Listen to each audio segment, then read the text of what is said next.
This is Andi Purewal for Boxing News. I'm joined by English light heavyweight champion Dacres here in Birmingham. Sol, you've been a busy man today and a lot of media wanting to talk to you. How are you finding it all? How are you finding fight week? Yeah, man, it's the usual routine, the same old thing, doing all the talking, people like to, ask you questions, predictions of other heavyweight fights and that, but, I'm just here for my own fight. I'm ready, I'm focused, and that's the main thing. How difficult was it to change the mentality, obviously, from the David Adeleye fight, the rivalry which was building, to all of a sudden facing somebody who you've already shared ring with in Michael Webster, but also somebody who there was a lot of question marks about your performance from that first fight? Yeah, exactly. Like I said, I was all locked in on Adelaide. Obviously people that train for fights, they know they focus on their styles. The coaches have got them working on things, but late change of opponent, but the goal remains the same. And you know what, we're going to adjust. And what better template than to look at this fight than look at my last one. You know what I mean? I got a template there, and knowing that that was a not in shape me, late notice me, to now fully fit, in shape, title fight ready fighter. Before we come on to Adelaide, let's stick with Webster. How critical of your first performance with him have you yourself been, or do you think people have been overly critical? Now I'm the most critical. Like, I know, like I was not sharp at all. I scraped through it. I think for the second half of the fight, maybe I just had a little bit more experience. I've landed a few more jabs here and there, but I had a few poor moments where I just wasn't sharp at all.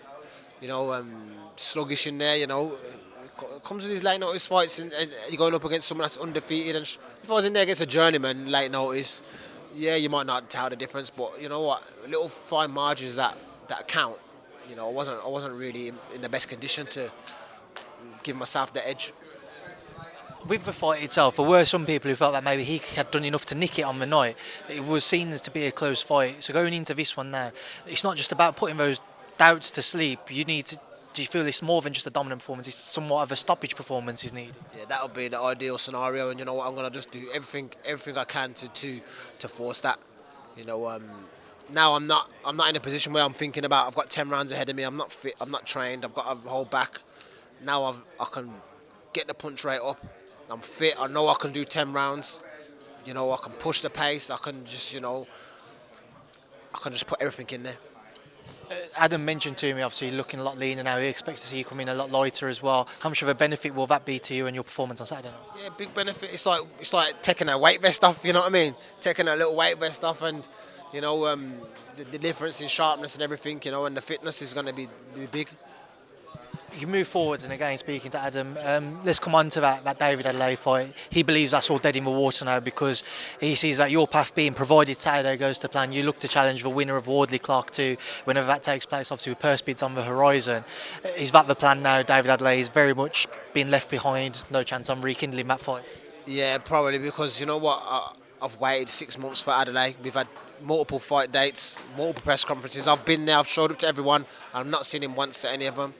I'm going down to London at these press conferences. His hometown, he's not even there. I've put back the last card in Birmingham in March, which I could have been on. But we said, no, we'll wait for Adelaide. He's not ready now. Blah, blah, blah. It's just never happening, so... He may well have done, but I'm yet to see him kind of come out himself and speak about the fight not going ahead. With that in mind, do you think that he's ever held a genuine interest in this fight? I don't think he would really wanted it, to be honest. I don't think so. Not at all. When you look towards that future then and the potential of a potential Wardley-Clarke winner, what do you think happens in their rematch, or which fight would you rather have?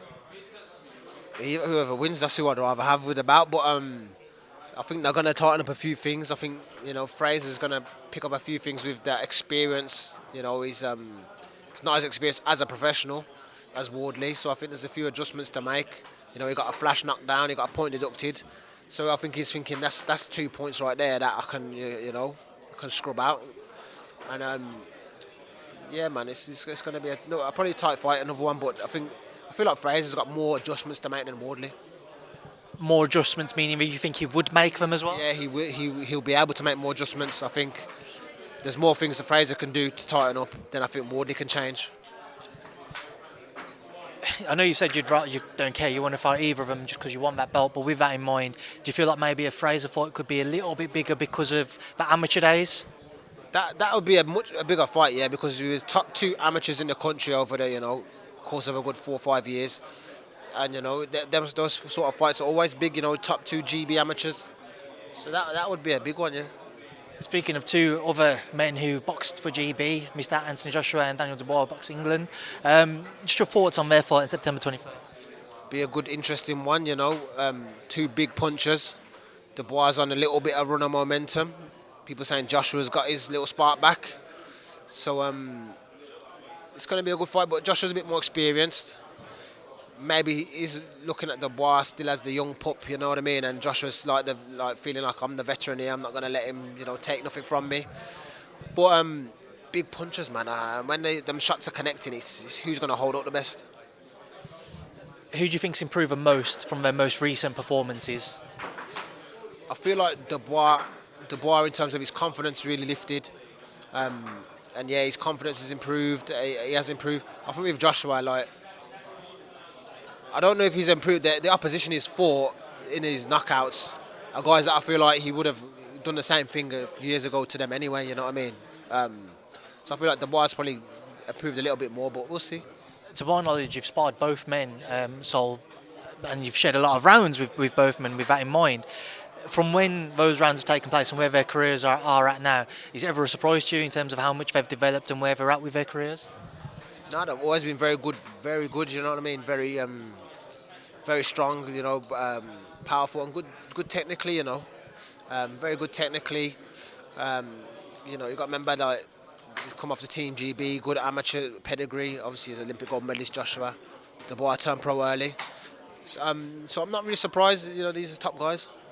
Final one from me, another big heavyweight fight next weekend, Joyce, Derek Chisora. What's your take? Good fight, man. That'll be a good swing up. That way. I think Chisora's going to be throwing him overhand rights. They'll probably be bouncing off Joyce's head, and he's going to be coming straight back with the juggernaut, man. So that'll be an interesting one. You got a favourite? Yeah, and obviously I know Joyce. Joyce is I've done a lot of sparring with Joyce. I've known Joyce a long time. So I favour Joyce as well because I feel like he's got a bit more about him. So listen, I appreciate your time. I know you're going to want to kind of chill, but we've got another interview to do before you can do that. Thank you for your time and good luck on Saturday. Nice one. Cheers, man. Thank you.